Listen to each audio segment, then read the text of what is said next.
Pansin mo ba? Parang ang hirap umasenso kahit araw-araw ka namang pagod. Parang kahit anong overtime mo, parang kulang pa rin. At minsan, hindi naman talaga maliit ang sweldo natin. Ang problema, may mga habits tayo na unti-unting umuubos sa pera natin araw-araw. Yung hindi pag-iipon, yung impulsive buying, yung puro gastos para magmukhang mayaman, yung puro entertainment, pero walang self-improvement. At hindi natin napapansin, yung maliliit na habits na yon, sila pala ang dahilan kung bakit hirap pa rin tayong umangat sa buhay. At dahil dito, papasok ang isa sa pinakamagandang self-improvement books sa mundo, ang Atomic Habits ni James Clear. Dahil ayon kay James Clear, hindi isang malaking desisyon ang nagbabago ng buhay mo, kundi yung maliliit mong ginagawa araw-araw. Welcome to Pera Freedom, ang channel na tutulong sa iyo para makawala sa cycle ng kahirapan, para magkaroon ka ng financial freedom at para hindi ka na habang buhay alipin pa ng pera. Dito pag-uusapan natin ang financial education, negosyo, investing, money mindset, at self-improvement na applicable sa totoong buhay ng mga Pilipino. Kaya tapusin mo ang video hanggang dulo dahil baka isa sa mga habits na ito ang dahilan kung bakit hindi pa umaangat ang buhay mo financially. Ayon kay James Clear, ang habits daw natin ang humuhubog sa future natin. Hindi raw tayo nagiging successful dahil sa motivation lang. Nagiging successful tayo dahil sa systems at habits natin sa buhay. At ang problema, maraming Pilipino ang may habits na unti-unting nagpapahirap sa kanila kasi hindi nila ito napapansin. Habit number 1. Hindi nagpapalago ng ipon. Maraming Pilipino marunong mag-ipon. Pero ang problema, natutulog lang ang pera nila. Nasa ordinary saving account na halos barya lang ang tubo kada taon. Habang tumataas ang presyo ng bilihin, yung pera nila hindi lumalaki. Halimbawa, may 50,000 pesos kang ipon sa regular bank account mo. Minsan, sobrang liit ng annual interest niyan. Pero kung nilalagay mo sa mga digital banks na may mataas na interest tulad ng GoTime Bank, GCash GSave, Maya Savings, CIMB Bank PH, C-Bank, mas malaki ang possible na interest na pumapasok buwan-buwan. Habang natutulog ka, unti-unting nadadagdagan ang pera mo. Hindi man milyon agad, pero ito yung tinatawag na small improvements over time. Ito ang mga dapat mong tandaan sa habit number 1. Una, hindi sapat na nag-iipon ka lang. Kailangan pinapalago mo rin ang pera mo. Pangalawa, kapag natutulog lang ang pera sa mababang interest na bangko, mabagal din ang growth nito. Pangatlo, maliit man ang interest kada buwan, lumalaki rin yan over time. Pang-apat, malaking tulong ang digital banks tulad ng GoTime Bank, CIMB Bank PH at C-Bank para mas mapalago ang ipon mo. Pang-lima, ang goal mo ay hindi lang mag-save ng pera, kundi pagtrabahuhin din ito para sa'yo. Habit number 2. Impulsive buying. Isa sa pinakamabilis na sumisira sa finances ay ang impulsive buying. Yung bili ng bili lang dahil sale, trending, stress, boredom, o deserve ko to. Halimbawa, nag-scroll ka lang sa TikTok, Facebook, Shopee, or sa Lazada. Tapos may nakita kang bagong shoes, gadgets, accessories, aesthetic na setup.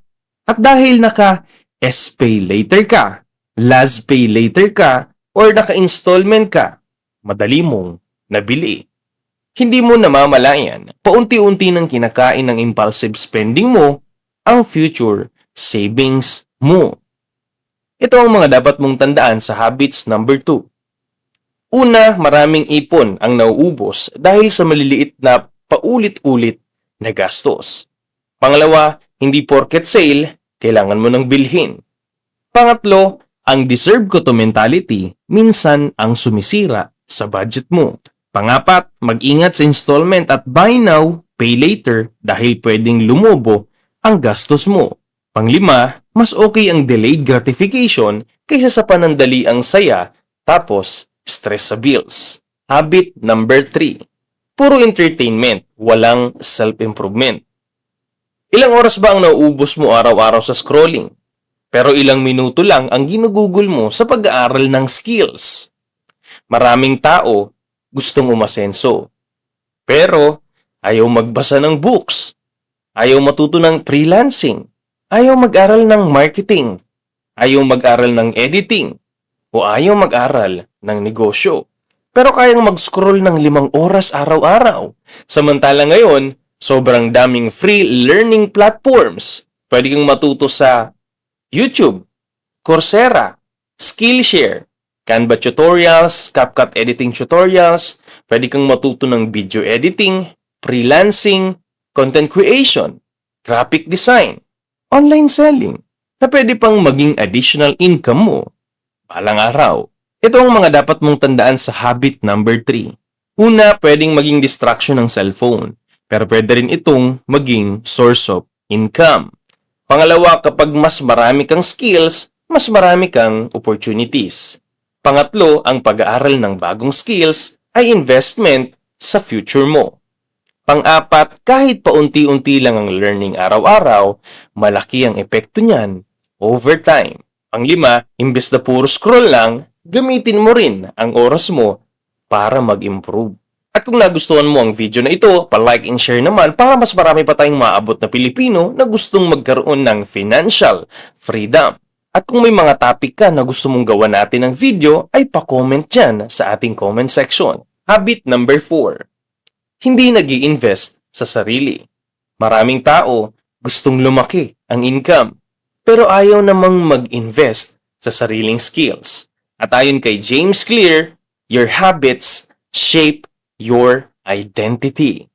Halimbawa, may gustong maging content creator, pero ayaw matuto ng editing, ayaw matutong magsalita sa camera, ayaw matuto ng storytelling.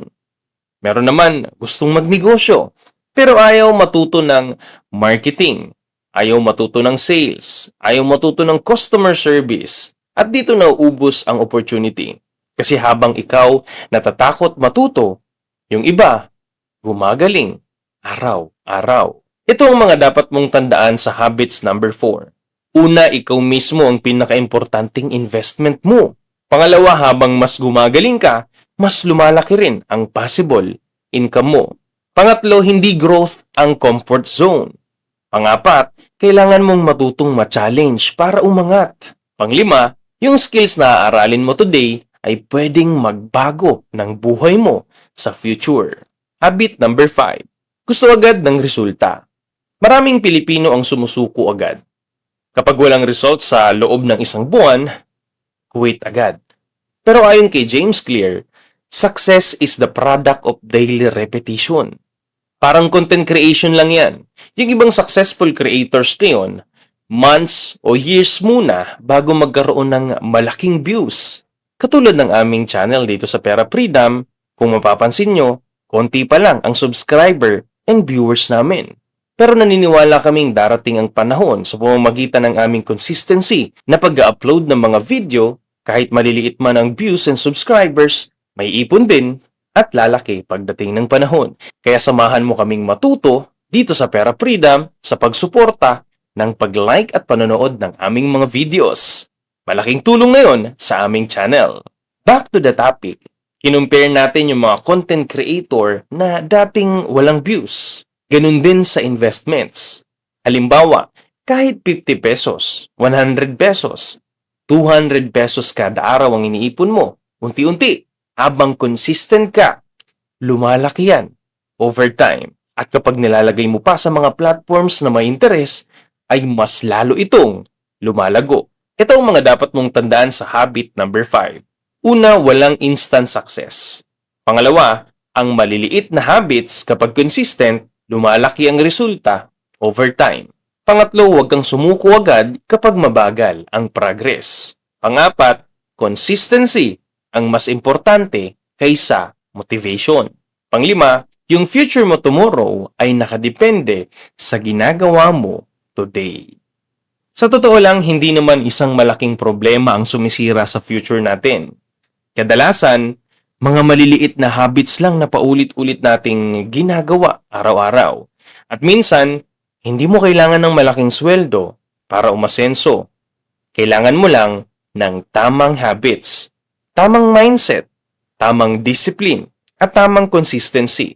Dahil ang buhay mo sa future ay resulta ng ginagawa mo ngayon, araw-araw. Kung gusto mo pa ng mga ganitong video tungkol sa financial freedom, money mindset, negosyo, investing, at self-improvement, ay pwede mo kaming isubscribe para lagi kang updated sa mga susunod pa naming video. Dahil dito sa Pera Freedom, malaya ka na, hindi ka na alipin ng pera.